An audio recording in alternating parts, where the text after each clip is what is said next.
Olá, eu sou Luciano Gatti e esta é Na Trilha da Energia, uma série de 5 documentários que atravessa o Brasil para entender o que está por trás da equação economia, energia e meio ambiente. No episódio anterior, eu mergulhei na malha do sistema para entender como se dão os processos de geração, transmissão e distribuição de eletricidade aqui no Brasil. Eu fui até Macaé para conhecer uma termoelétrica e entender como funciona o processo de geração de energia através do calor.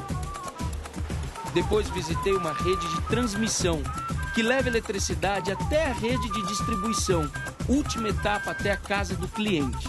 Para entender como tudo isso é gerenciado, fui até o ONS, Operador Nacional do Sistema, que monitora 24 horas por dia o equilíbrio entre produção e consumo de energia. Depois eu fui até o Morro da Babilônia. Eu continuo na estrada.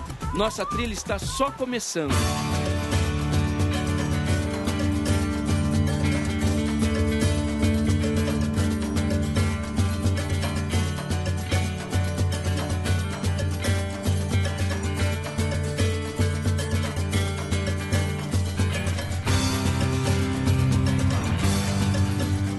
Hoje a gente embarca para o Ceará, um estado que vem aumentando seu peso na balança da energia elétrica brasileira.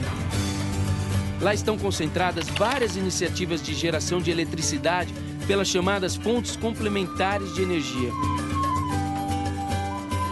A região está se tornando um polo de geração de eletricidade com suas usinas eólicas, solares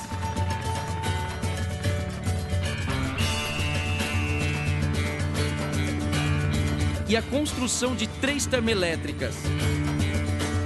A vantagem das usinas complementares é que seus potenciais aumentam nos períodos de seca, justamente quando as hidrelétricas, responsáveis por cerca de 80% da geração de eletricidade no país, diminuem a sua capacidade de produção. Eu estou indo para São Gonçalo do Amarante, que fica a cerca de 50 quilômetros de Fortaleza. Esse é o Carlos Baldi e ele é diretor-presidente da Energia PCEM e vai conversar com a gente sobre este complexo termoelétrico. Carlos, aqui temos um complexo termoelétrico. Termoelétricas são operadas a carvão. De onde vem o carvão e como ele chega até aqui? Esse carvão é um carvão importado, né? Ele pode vir de diferentes localidades. Essa remessa que você está vendo aqui, ele vem da Colômbia. Esse carvão ele chega aqui no Porto PCEM, ele vem por uma correia transportadora com 12,5 km. A gente está trazendo esse carvão envelopado nessa correia. Ela recebe o carvão e ela fecha. Ao fechar, a gente garante que o vento não vai carregar material. Então você não tem nenhum tipo de lançamento de particulado desse carvão para fora dessa correia. Material particulado é todo tipo de poeira e fumaça que se mantém na atmosfera.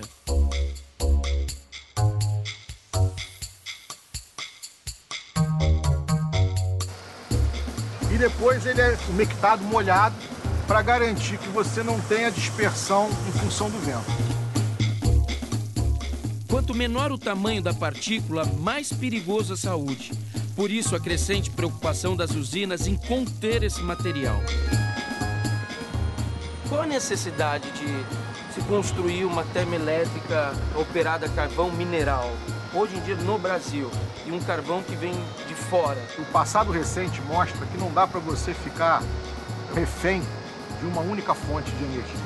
Todos lembram do que aconteceu quando nós tivemos o apagão. O país vinha num momento bom de crescimento e nós tivemos aí uma necessidade de interromper esse processo porque faltou energia.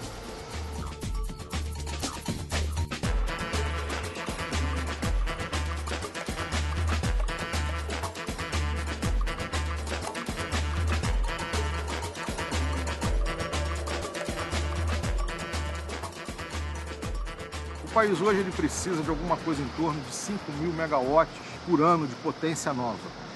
Quer dizer, nós estamos falando de aproximadamente 4 usinas dessas, a serem instaladas todo ano.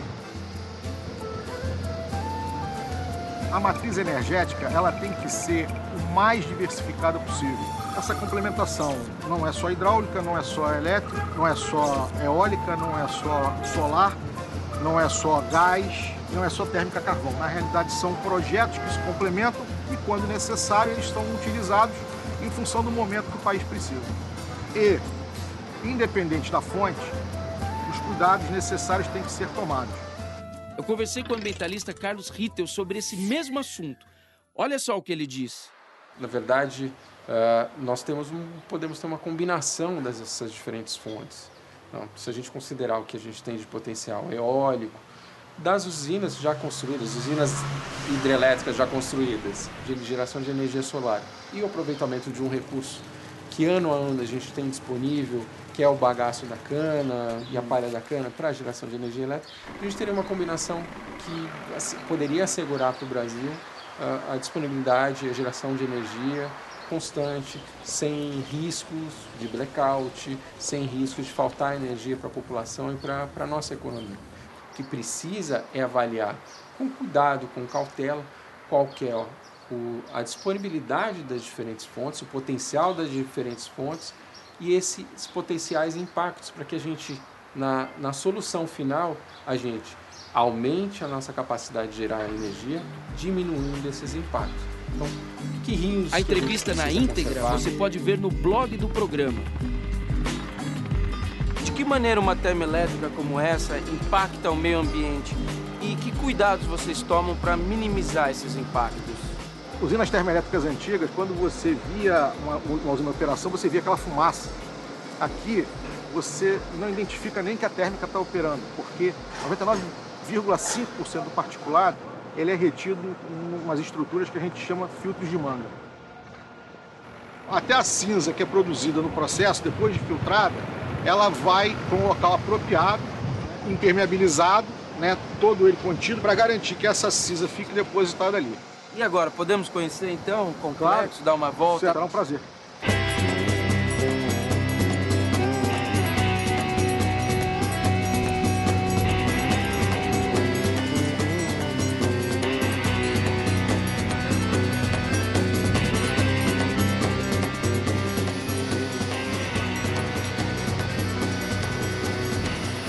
E aqui são as chaminés. Exatamente. A chaminé que depois de todo aquele processo que eu te falei de tratamento dos gases, eles são lançados na atmosfera por aqui.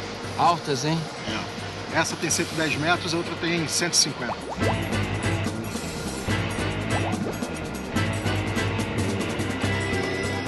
Vamos subir aqui. Bom, e aqui, como eu te falei, aqui tem o sistema de sulfurização. Aqui os gases saem da caldeira, tá certo?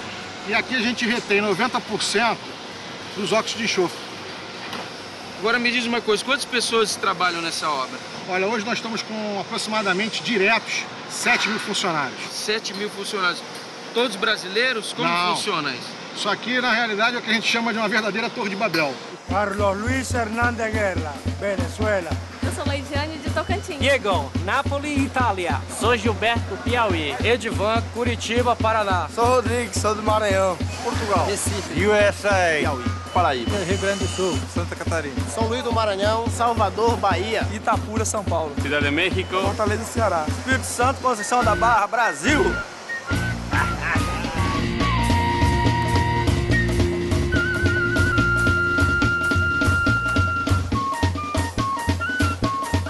No próximo bloco, nosso destino é Tauá, uma pequena cidade no meio do sertão, onde está localizada a primeira usina solar do Brasil a produzir eletricidade em escala comercial. Vamos lá? Então não saia daí.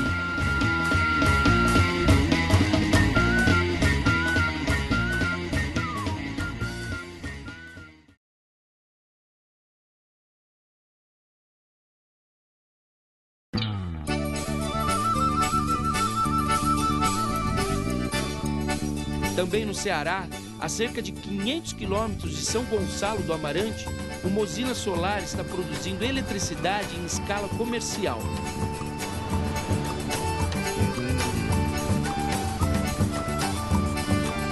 É a primeira experiência desse tipo na América Latina.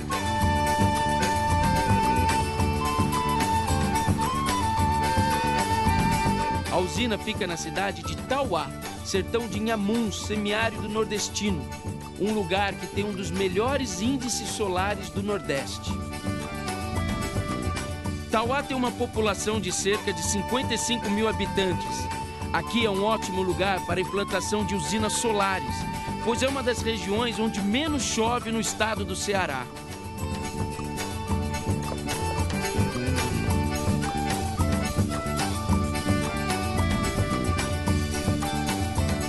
Sozinha, a usina de Tauá vai gerar mais eletricidade do que todas as iniciativas brasileiras de produção de energia solar juntas.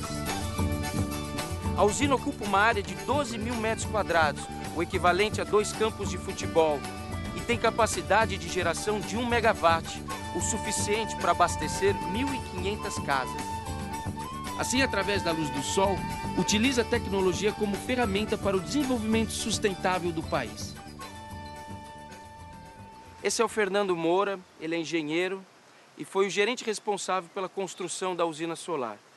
Fernando, explica pra gente como funcionam os painéis e como se dá o processo de geração de eletricidade. Cada painel desses que estão instalados na usina é composto de células fotovoltaicas. Nós temos uma matriz de silício e alguns pontos de contaminação com boro. Nessa matriz existe um elétron sobrando. Esse elétron que sobra, ele passa a fluir de um material para o outro quando incide a luz. Esse é o efeito fotovoltaico. E por que Tauá foi escolhida para se construir uma usina solar? Primeiramente, pela proximidade do Equador. Se você vai usar o sol como fonte, você tem que escolher um lugar onde a quantidade de horas de insolação ao longo do ano esteja grande. Então, onde é que se tem isso? Próximo ao Equador. Segundo motivo, o Ceará foi o estado pioneiro no Brasil a acenar para um programa de incentivo à geração solar. Tem um fundo de investimento em energia solar do governo do estado.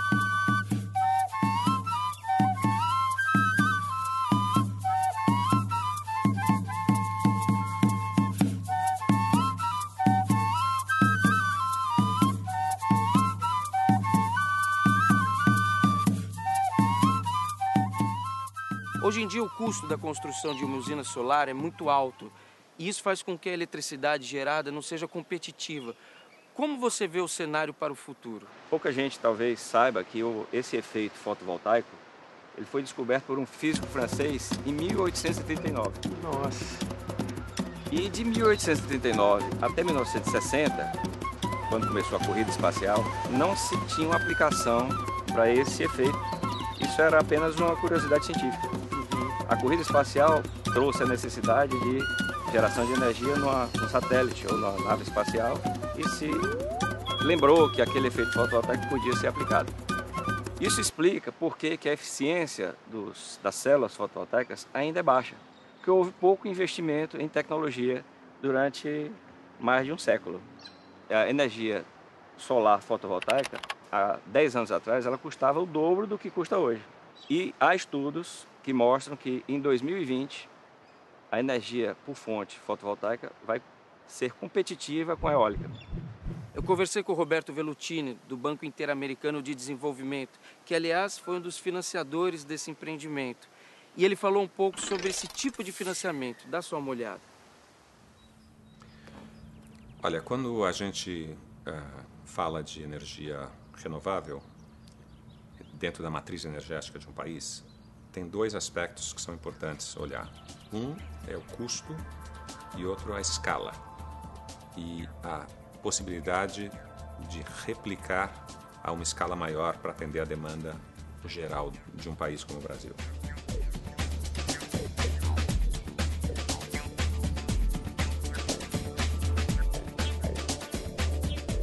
E um ponto importante, se nós queremos entrar nas energias renováveis, digo, não considerando as hidroelétricas que são renováveis, as alternativas tipo solar, biomassa e eólica, o que você tem que fazer é tentar diluir esse custo adicional por todo o sistema, que não seja só o Ceará que pague pelo custo maior porque é renovável, porque é verde, etc., mas no final do dia é uma conta de luz muito maior para as empresas, para o comércio, etc. Mas isso não impede que sejam complementares a matriz energética básica, que no caso do Brasil, como eu falei, que está bem, porque a maior parte é hidrelétrica, e as térmicas, o parque térmico que nós temos aqui.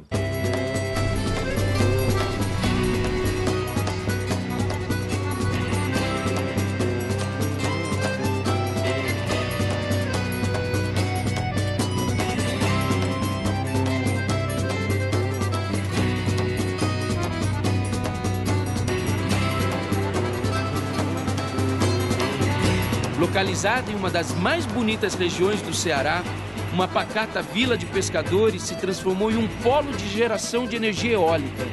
Eu estou falando de Beberibe e é para lá que a gente está indo. Nos vemos no próximo bloco.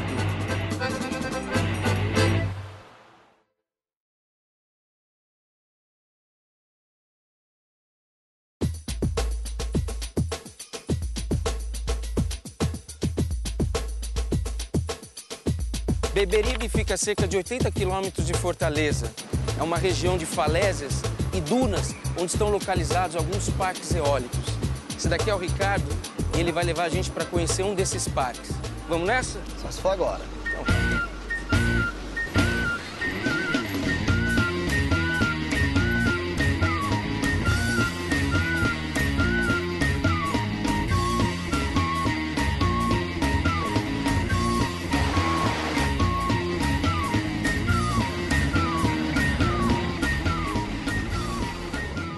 Aqui a gente já consegue ver algumas torres da usina. E aí, Ricardo, o que os turistas acham dessas torres no meio das dunas? Eles acham legal. O pessoal gosta de ver aquela paisagem, né? A natureza com a tecnologia, uma torre eólica dessa, né? Alguns criticam, acham feio, acham que isso deixa feia a paisagem, né?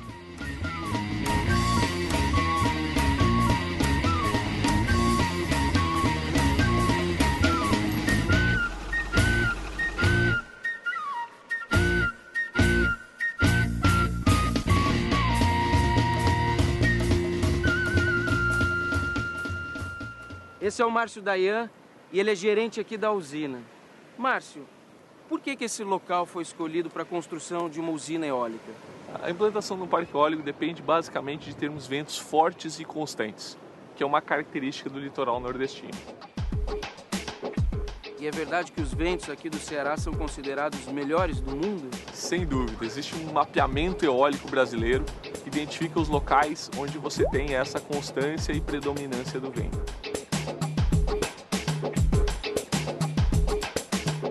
Essa velocidade, no caso do Nordeste brasileiro, ela é muito superior à média mundial.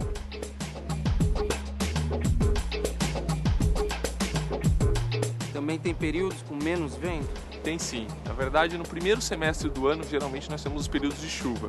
Então existe uma complementariedade. Quando chove, não venta. Quando venta, não chove. Essa é uma grande característica do setor elétrico brasileiro. Existe uma complementariedade hidroeólica. Ou seja, quando você está gerando mais hidro, é a época que você tem menos vento.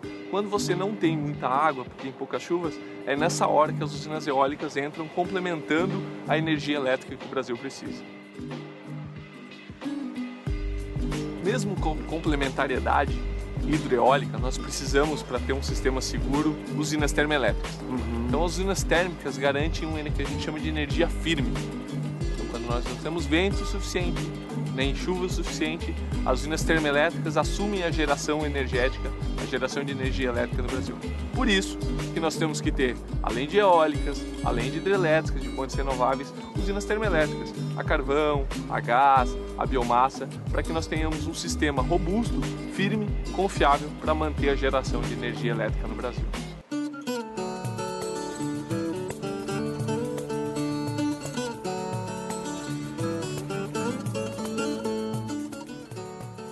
Qual que é a altura dessas torres? As nossas torres aqui têm 75 metros de altura, prédio de 25 andares. E as hélices? O diâmetro das nossas máquinas, elas têm 48 metros, ou seja, cada pá tem em torno de 22 metros. Então, se a gente somar 75 metros da torre mais 22 metros de pá, nós estamos chegando aí a quase 100 metros de altura. E me diz uma coisa, quais são os impactos ambientais de um parque eólico como esse? Uma usina eólica tem mínimos impactos ao meio ambiente. Você não tem nenhum tipo de emissão, seja ela atmosférica ou de efluentes, água, ou seja, nenhum. Então, basicamente, o que nós temos de monitoramento mais importante é o eventual ruído, que é muito maior do vento do que especificamente da máquina, e o monitoramento que a gente chama da avifauna, ou seja, a gente tem que monitorar possíveis impactos a aves, morcegos que existem na região.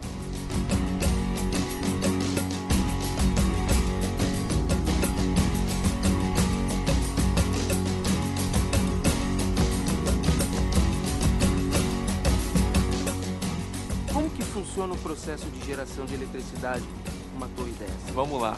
A geração de energia ela acontece no topo da máquina, exatamente naquela parte girante que a gente chama de hub, a nacelle. O gerador está lá dentro, então ele utiliza as forças do vento para transformar a energia eólica em energia elétrica. Os cabos de geração de energia passam por dentro da torre, passam depois por um transformador e vêm enterrados. Então, na verdade, nós não conseguimos ver os cabos porque eles estão passando enterrados, até chegar na nossa subestação.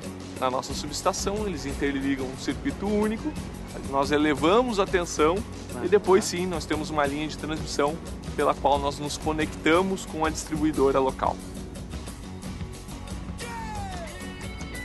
Você já subiu numa torre dessa? Já tive a oportunidade sim. Posso subir depois? Pode, embora nós vamos ter que passar por um treinamento específico de segurança. Então, estou terminando de colocar o meu equipamento de segurança para trabalhar em altura. São 276 degraus, 276. E é isso aí, não é, Cícero? Ok. Tô pronto, firme? Preparado. Certeza? Ok. Seguro? Seguro. Então vamos lá.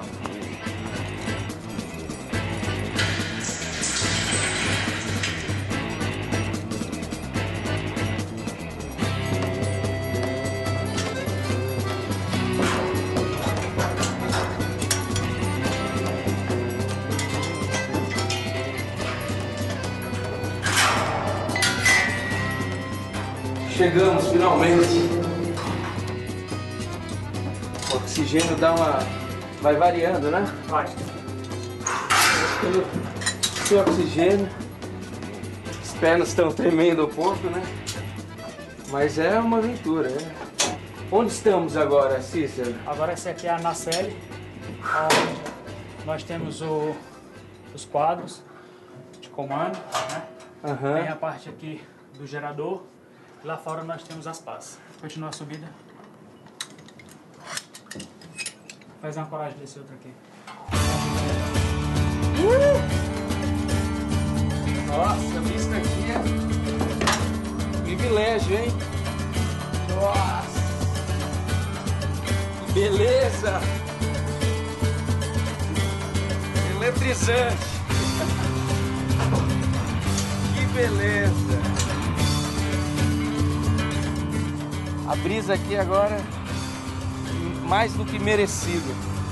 Depois de subir essa torre, calor enorme lá dentro. Agora esse visual, esse vento. Chocante.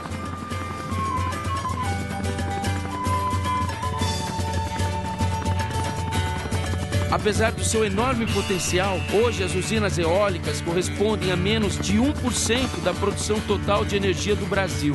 Usinas como a que vimos no programa de hoje não devem ser entendidas como fontes alternativas, e sim como complementares, já que seu potencial de geração de eletricidade ainda é baixo, se comparado às fontes convencionais como hidrelétricas e termoelétricas. Segundo o Ministério de Minas e Energia, a matriz elétrica do Brasil é uma das mais limpas do mundo, com 88% de fontes renováveis. Em 2021, o Brasil terá 206 milhões de habitantes e, segundo projeções governamentais, com o crescimento da economia, o aumento do consumo de eletricidade por pessoa será de 4%. Mas não existe energia totalmente limpa e que não cause impacto ao meio ambiente. Por isso, faça a sua parte. Use energia com consciência.